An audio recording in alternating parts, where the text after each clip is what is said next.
Hey, you have Patrick Findoro here, co-founder at Vetted Biz. Today, I'm very excited to have on two guests, Jayesh Kasim. He started Valenta BPO with his brother back in 2014. Now it's a franchise system with about 45 units globally, and they only started franchising in 2019. So, like most responsible franchisors, they figured out their corporate location and grew that book of business, then went into franchising about 5 years later. I'm also with Kishore Siva, who's the managing director of North America for Valenta BPO. And today we're going to go into a franchise that is an industry that people don't normally think of when they think of franchise. And it's not food, it's not some gym, it's in the IT services industry. And I think with some degree of complexity, you don't have as many competitors and generally different margins, more attractive margins, and a lower cost at times to open up the business. So I'm a big fan of service franchises overall, and Valenta is no different. And look forward to having a conversation with Jayesh and Kishore about Valenta and the greater IT services space as a whole. Thanks, guys, for joining. No, thank you, Patrick. Thanks, Patrick. Good to meet you. Likewise. Yeah, so Jayesh, I understand you started the company with your brother in 2014, grew up in Australia. You recently moved to Canada. I'd be curious just to hear a little bit about the early stages of Valenta and how you got into this industry of IT services. Yeah, absolutely. Thanks, Patrick. And look, so the way it came about is, before we had Valenta, I started a franchise myself. It was a brick and mortar franchise in financial services. And, we were offering services to customers. We were providing them with mortgages, with insurances, and so on. And there was a lot of back office work that needed to be done.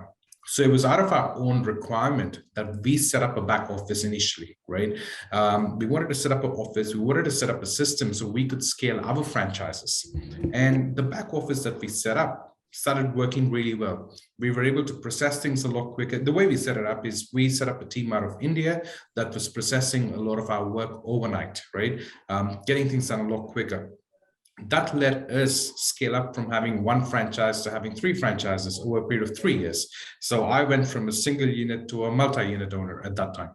I sort of realized what helped us scale up was the back office. So we decided after 3 years, in about 2014, to sell those businesses and to sell the previous franchise and to set up Valenta as a standalone business. And we then started off in Australia. We then expanded to a few other markets. Went to the UK first, then the US and Canada, finally New Zealand. And that's how we sort of proved the model ourselves globally before we set up the franchise model. But yeah, that's how it all came about. That's very cool start. You do something that you need, and then you figure out other people do it and you do it better than others and you sell the service.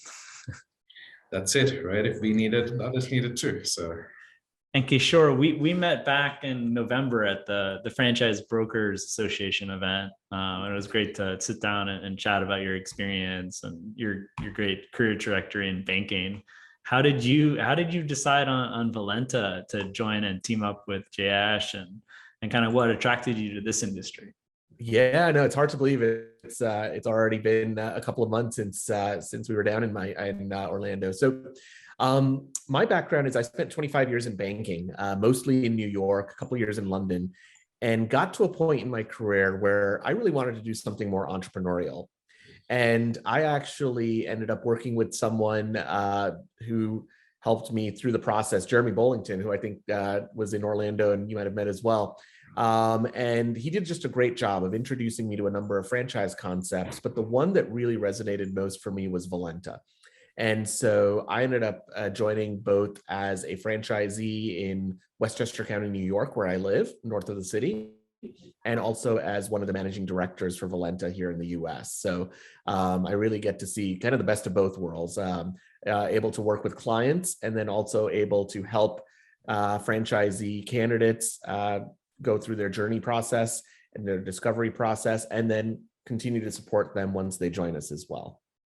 Solid. Yeah. I mean, you're seeing it day to day, kind of what the franchisee is going to be living, whether they open up in Orange County or some other area of the country. That's exactly right. And could you give us a little overview, Kishore or Jayesh, on just kind of how the segment's broken down and kind of dumb it down for me and other folks that don't know that much about IT services? Josh? Yeah, sure. So, Patrick, when a little background as well, right? So, when we started off the business, our very first client was Aon Hewitt, right? In global insurance company in the financial services space. And we started off initially providing them with back office staff. This is back in 2014. As we evolved from there, we identified the gap for consulting, process consulting in particular, right? Because we were seeing that there were gaps in the market, right? You can implement outsourcing or virtual staffing, but you've got to have the right processes in place. So we then launched our consulting service. And then more recently, about 2 years ago, we identified the opportunity for digital transformation. And this is all about getting bots to do work instead of humans, right? It frees up human time so people can do things that are more productive. At the same time, we can get bots to do things about 20 times faster than humans, working 24/7 with 100% accuracy. So that's how, the business transformed from one service into another. And today, we take that holistic approach. When we start working with clients, we try and see if we can first automate a process, we can implement digital transformation. If we can't, or if processes need to be fixed, we'll get that taken care of, and we'll finally come back to what's the best way to increase that efficiency for clients. Now, that automatically, working in the digital transformation space puts us into a category which is IT, right? Into IT or managed services. And that's how it really comes down into that. But at the same time, we could be classified as management consultants as well. If you look at our process consulting as a service, right? The franchise industry itself, there's a lot of value that we could add to other franchisors. So if you look at it that way, we can service that industry. So there's so many different industries in which we can sort of categorize ourselves into. But I think to your point, IT is what would make the most sense. And I imagine you become like a trusted advisor where these clients, you're hopefully doing other work with them, and there's other services that you can provide that Valenta currently offers or probably will offer in a couple of years from now. Absolutely right. So for us, when we secure a client or when we start a client engagement, we always take a client for life approach, right? It's very important for us to understand what is it that they want to achieve in their business. If we understand that, then we can provide them the right services at the right point in time to help them achieve that growth, right? And this is where our managing partners, which is our franchise partners, come in. They become the trusted advisors. They're on the ground. They're the strategic partners for our clients. And with a whole range of services, we may start a client engagement with digital transformation. After a year or two, they may start taking up our digital marketing service, or, there could be some consulting engagements along the way. There's plenty of opportunities, right? There's plenty of things that we keep doing for our clients once we start. Okay. And who are the competitors? I know there's huge consulting firms that also do, IT implementation and ongoing services, but who are you guys competing with? Yeah, the competition is an interesting question, Patrick, because when we think about the services we provide across consulting, digital transformation, automation, and staff augmentation or outsourcing, really companies that offer all of those services, it's typically the brand name large consulting firms like the Deloittes, the Accentures, et cetera, or the specialist BPO providers like Wipro, Infosys, TCS, et cetera. But what all of those firms have in common, they do a great job, is that they're really focused on large corporates, whereas we're more focused on the mid-market companies. And how do you define mid-market? Yeah, like maybe looking at like top line revenue, line sales revenue. So we're looking at it more from employee size, typically companies from 10 to say 1,000 employees. Okay. That's really our kind of target market, because at that size, typically a company of that size is not being approached by one of the firms that one of the brand name consulting firms or specialist BPO providers.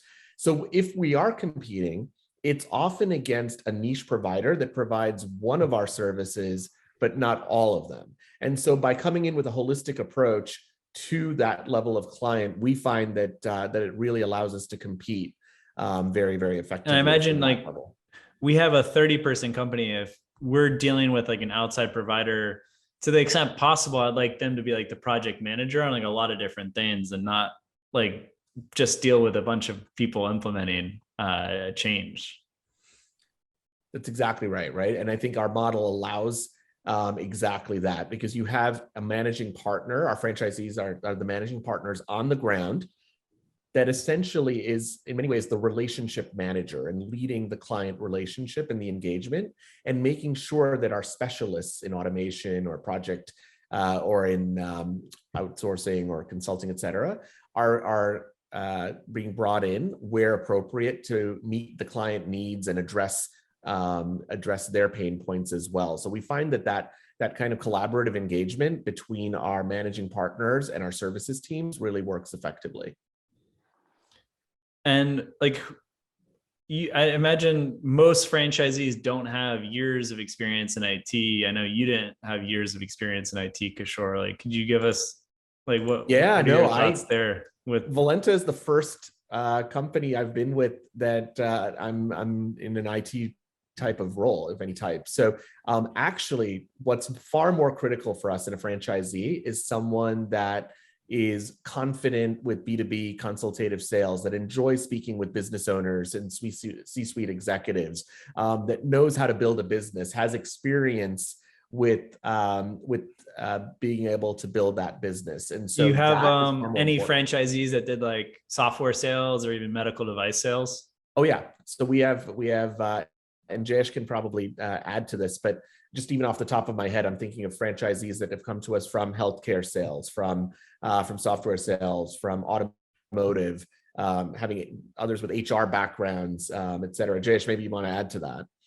Yeah, look, we do have a diverse range, right? The technology sales, definitely they get the model. Anyone who's got that B2B consultative sales, they understand the model, right? And because it doesn't matter what the product or what the service is at the end of the day, they know that they need to understand the value proposition, right? They need to understand the problem and then provide a solution to that. And people with that experience, they get a model and they do really well. And in terms of just franchisees, can you open up a Valenta franchise and kind of keep your day job, or is this an opportunity that you're really going all in on?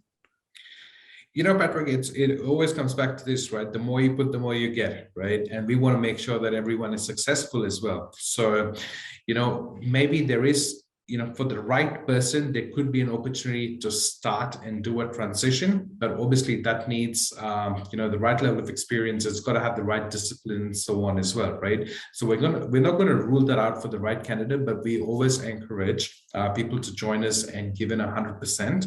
Ultimately they've got to take it seriously, right? And that way they're going to get to their results a lot quicker as well.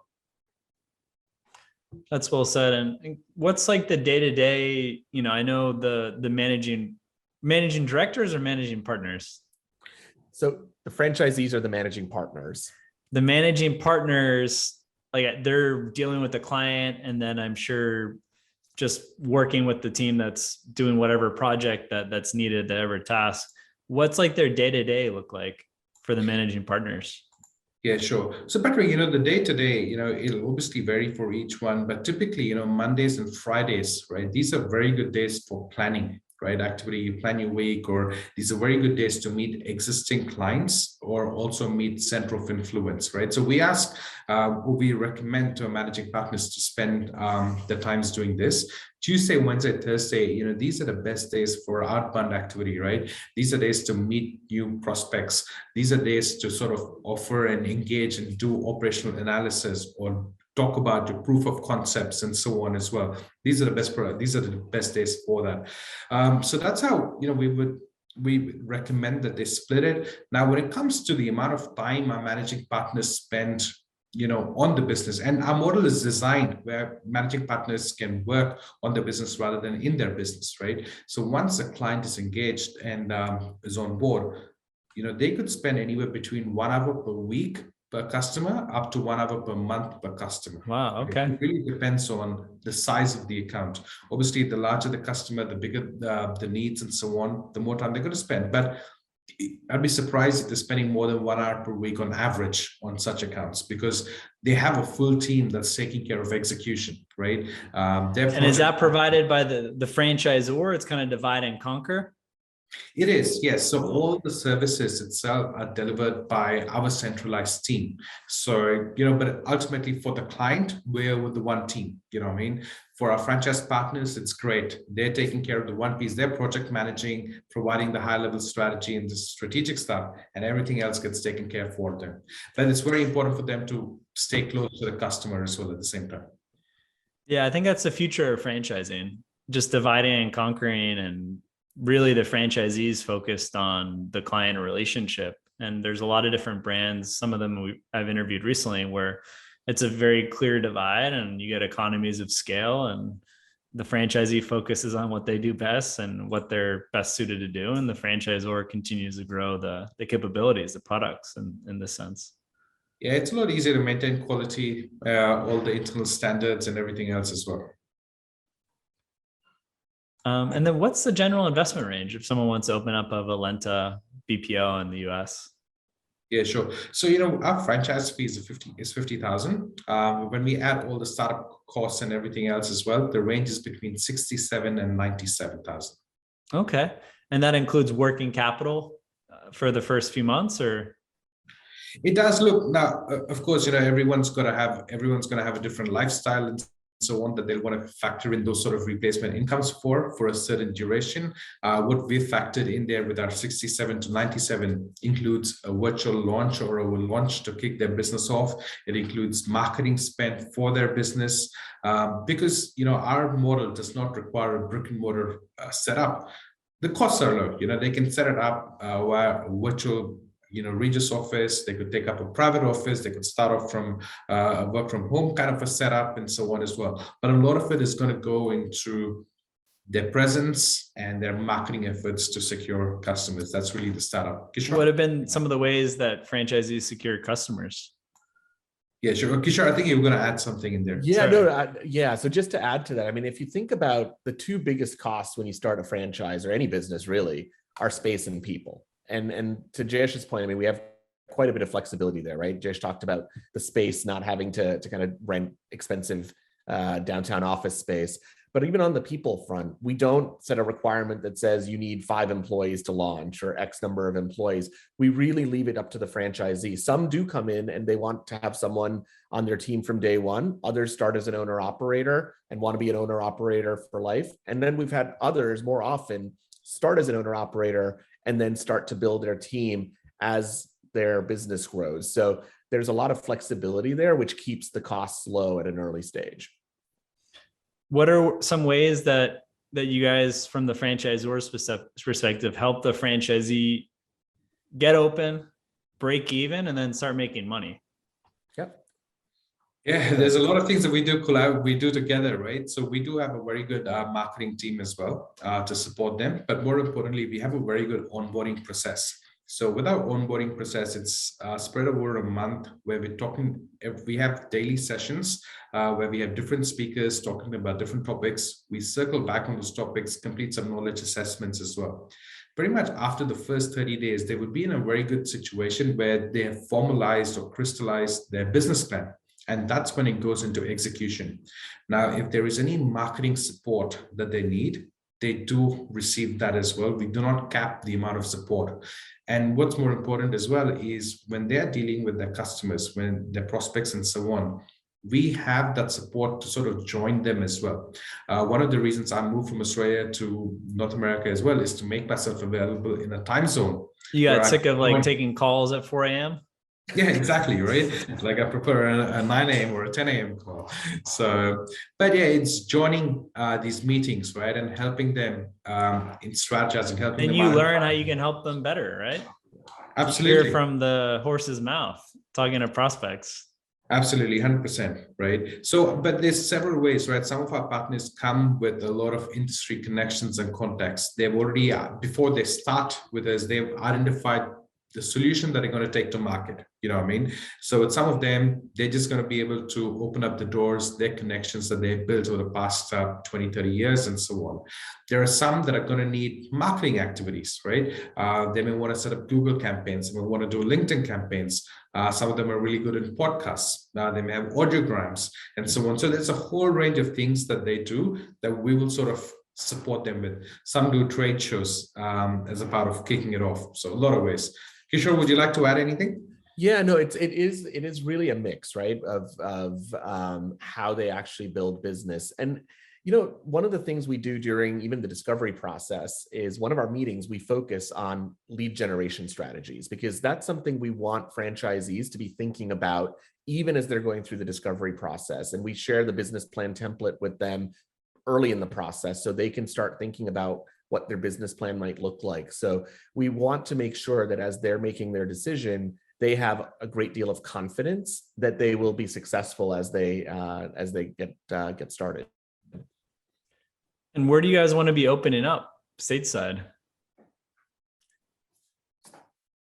I was going to respond, where don't we want to be opening up, right? Because it's really we are definitely excited about the entire national footprint in the US. So we have today almost 20 franchises in the US, but that number is going to grow very, very quickly. Is there any particular industry vertical that like they just buy Valenta services at a higher rate, or they close contracts with Valenta faster? So Patrick, I'd say right now we're seeing a very good mix, right? And I'll tell you what happens as well is in our business, we have franchise partners that come in with different industry backgrounds, right? Some of them could be from healthcare, some from telecommunication, some from construction and so on. And what happens is they naturally go to that particular industry to start with. So it gives us diversification as a business, and this is by design. So, and in terms of our numbers as well, our vision 2027 is to have 500 franchise offices globally, and 250 of these would be in the US, followed by Europe would be the next biggest market, UK and Europe combined. But today, we have offices even in Africa, right? We have a couple that started there. We have one that started with us in Bangladesh. And so on as well. So we have, so we sort of see there's new markets, there's emerging markets that we haven't thought about as well that will open up over the next 4 or 5 years. And Patrick, about your point about industry verticals, I mean, one of the reasons, to Jayesh's point, that it's so valuable for us that we have franchisees coming from different industries, they have a unique understanding of what the pain points are in that industry. And when I think about automation, right, AI, robotic process automation, conversational AI solutions, we are still so much in early days in that space, especially in the mid-market.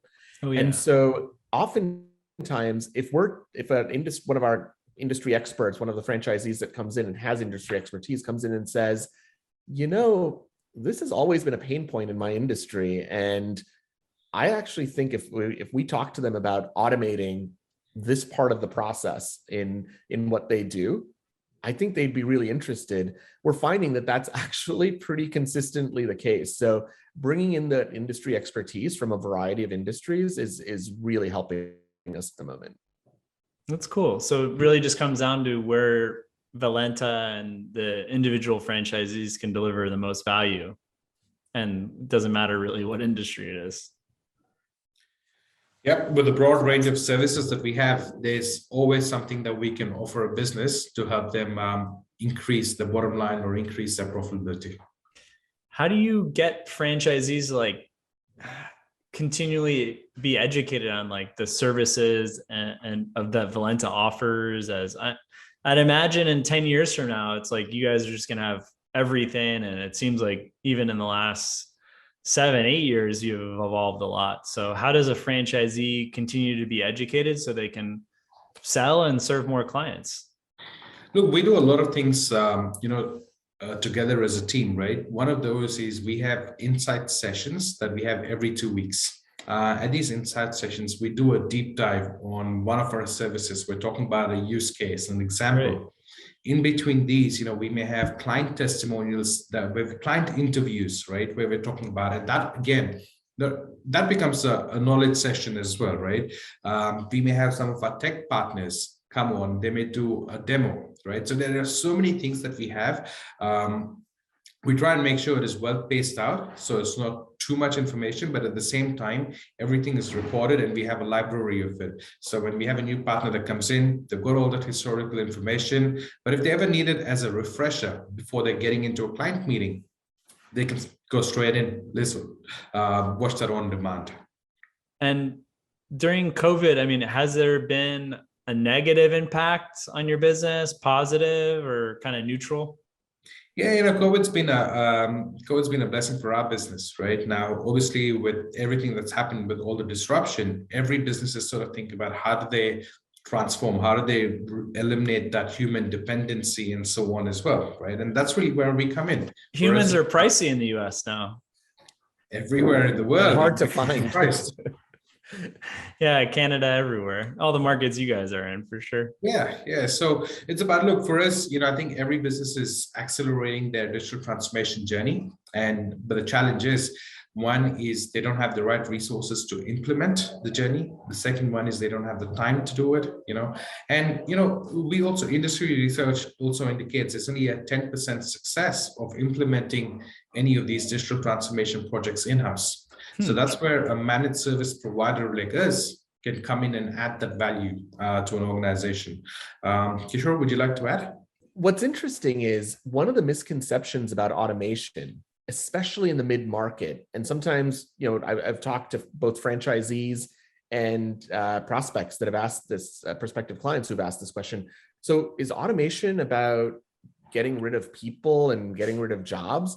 And the answer is actually, in the space we play in, no. What we're finding is the companies we're talking to, they're actually often growing companies, and they're saying that a pain point is key people on their team are doing work that is not value added, that's administrative, highly repeatable, manual work that's preventing them from spending time dealing with their clients, right? And so automation for us is, we believe, a really good complement to a growing company, as opposed to being seen as, all right, how many people can I cut from my payroll if I do this? That's well said. I mean, yeah, because if you have cost savings, if you're growing, if you have aspirations to grow, you're going to reinvest and hire more people and continue. Yeah, and if I think about the clients we've implemented automation for, certainly since I've joined, I can't think of one whose mission it was to effectively eliminate employees. These were all companies that are looking to grow and evolve and actually have their employees do more important and interesting work. And I'm sure, you have that at some like public company Goliaths where they're looking to sell in a large corporate. And that's, you're absolutely right, Patrick. And you and I both worked in large corporates in our life. In a large corporate setting, frankly, I sat in meetings where the discussion in large corporates is, okay, if we automate this, how many saves do we get, right? In what's kind of nice and kind of makes me feel like I'm doing something really helpful for our clients in this space. In the space we play in, that's not the dialogue. So I think that's also really rewarding.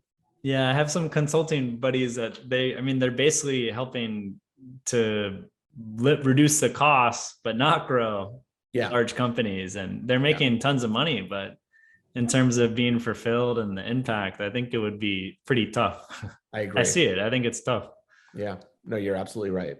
And I'm curious, concluding today's discussion, are there key metrics that you two track daily and or that franchisees are tracking daily or weekly? There are certain, Patrick, on our CRM, so everything in our business operates out of a CRM, right? Whether it is our sales, whether it's our HR planning and so on as well. So there are certain things we track in terms of, look, from the sales side, okay, how many leads have we got? What's the conversion? What is the sales cycle? We have certain dashboards, certain reports that come out automatically, right? So that way we've got a well-integrated system to see all that information, right? So very tight pipeline. Lead comes in, it converts at this rate to a live meeting or Zoom meeting, and then the contract signed.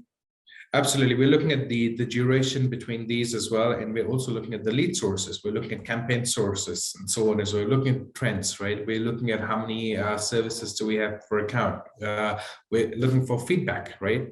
So we have 30, 60, 90-day feedback that automatically goes out to our customers. So there's plenty of things that we're tracking, some of it daily, some of it weekly, some of it monthly. Kishore, any particular metrics that you're tracking that might be relevant and helping drive your business? Yeah, no, I think, it is important to be tracking consistent metrics. So really it's the ones Jayesh said, right? I mean, I think we all are kind of staying very close to those and making sure that that we have a good sense also of predicting what our business looks like. And that's also really important for our services teams from a capacity planning perspective, right? They're staying close to the pipeline so they know X percentage of first calls will likely lead to actual business. So that means we need to have this amount of resource available to work on these projects. So what's good about that is we, as a company, stay very, very close to that. And that ensures that from a service delivery perspective, that we're in very, very good position as well. Well, Jayesh, Kishore, we started before we started recording today's podcast and YouTube video, kind of who's listening to this. And it's really a lot of stakeholders in the franchise community. So that's whether that's prospective franchisees, franchise brokers, other franchisors. Do you have any other concluding thoughts that you'd like to leave behind for those listeners today? Yeah, maybe I'll give one, and I'd love Jayesh to kind of conclude. But from my perspective, I really am delighted that I joined Valenta. It's definitely allowed me to continue to help the types of companies that I was helping in my banking career, and be that trusted advisor to those companies as well, while also helping a group of people go through the journey of business ownership and helping them become franchisees as well. So on both fronts, it's really been a pleasure. And I think anyone that's really interested in working with companies, helping companies to actually improve what they're doing, but also is looking to build a business, be a part of a growing and fast growing company, I think we're definitely a really, really exciting fit for them. Jayesh, what would you add?